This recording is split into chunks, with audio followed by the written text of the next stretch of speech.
Sore hari ini kita lakukan press release kaitannya dengan Sparta. Kemarin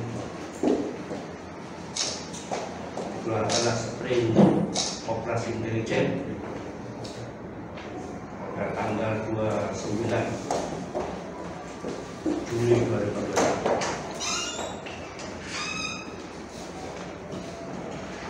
Yang bersangkutan berkaitan dengan kasus tindak pidana pertambangan. Proses peradilannya dari putusan Pengadilan Negeri Mataram menyatakan bahwa Walu Suparta SE tidak terbukti secara sah dan meyakinkan bersalah melakukan tindak pidana dalam dakwaan primernya, jadi perwenangannya tidak terbukti, kemudian membebaskan terdakwa dari dakwaan primer. Jadi bentuk dakwaannya pada waktu penuntutan menggunakan dakwaan subsidiaritas.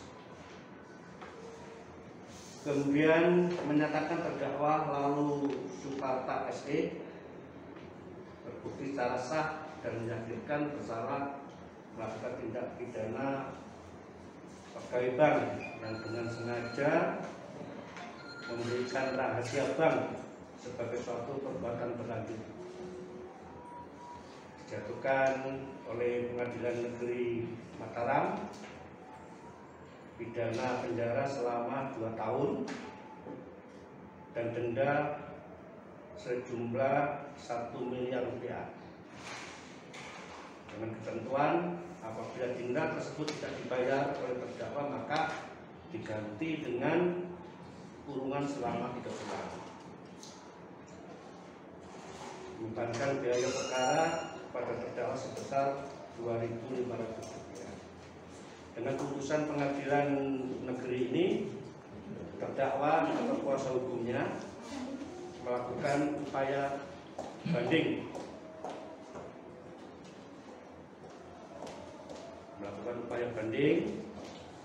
putusan pengadilan tinggi sama dengan putusan pengadilan negeri Mataram, bedanya kaitannya dengan denda.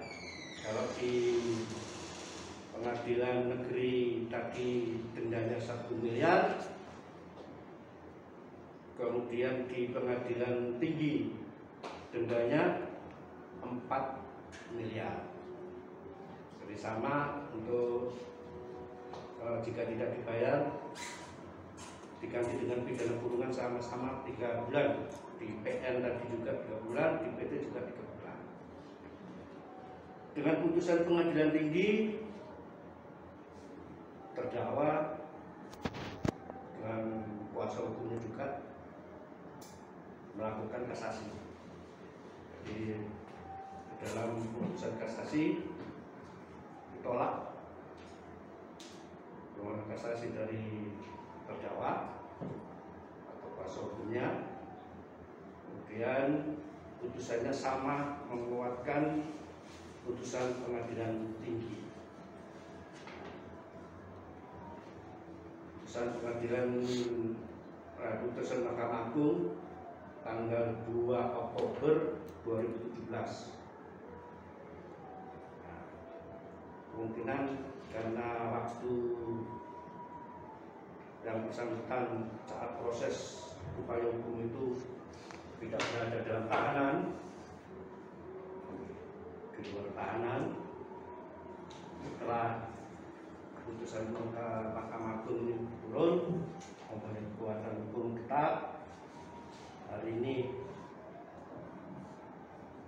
dilakukan penangkapan. Kira-kira sekilas sejarah perjalanan kasus yang ada di perkara si terdakwa pada terpidana. Kira-kira teman, terima kasih. Perhatiannya. Izin sedikit Pak, mungkin bisa dijelaskan atau disampaikan kronologis dari kasusnya sendiri seperti apa modusnya, kemudian apakah ada kerugian dari pihak bank? Nah, ini saya bacakan ya kasus posisinya ya. Iya. Jadi terpidana Lalu Suparta SE ini selaku mantan karyawan PT BRI Cabang Raya sebagai petugas administrasi kredit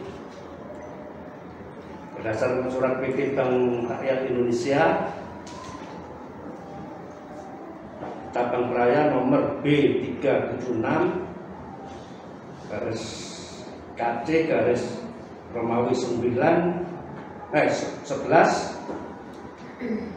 garing LY garing 01 garing 2014 tanggal 30 Januari 2014 pada tanggal 30 Juni 2014 dan tanggal 24 Juni 2015. Yang bersangkutan ataupun terpidana ini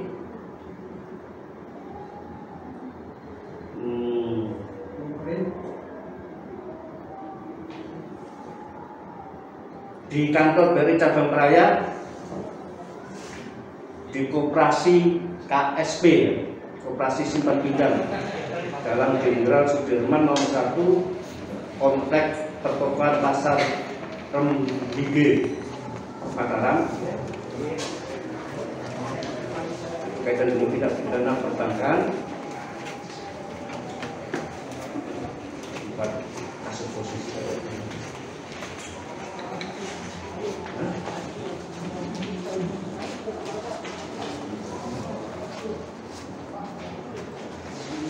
Jadi yang bersangkutan atau terpidana ini anggota Dewan Komisaris dari pegawai bank atau pihak terafiliasi lainnya yang dengan sengaja memberikan keterangan yang wajib dirahasiakan. Bank wajib merahasiakan keterangan mengenai nasabah, penyimpan dan simpanan jika antara beberapa perbuatan meskipun masing-masing merupakan perbuatan kejahatan yang berhubungan. Jadi intinya tindak pidana yang kesalahan dia ini adalah kaitannya dengan rahasia bank. Intinya bahwa yang bersangkutan dipersalahkan kaitannya dengan rahasia bank. Jadi sebagai bank itu juga tidak boleh seenaknya untuk membuka.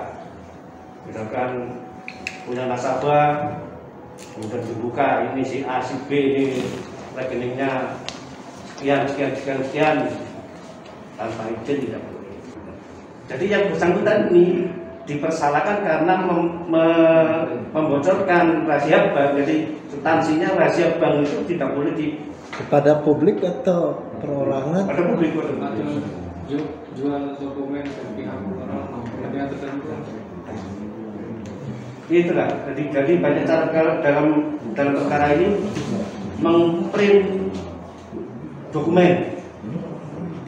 Yang itu. Karena ini sudah putusan pengadilan yang harus diperdebatkan.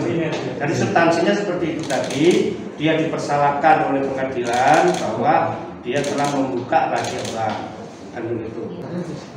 Pasal 47 ayat 2, contoh pasal 40 ayat 2 Undang-Undang nomor 7 tahun 1992 tentang perbankan.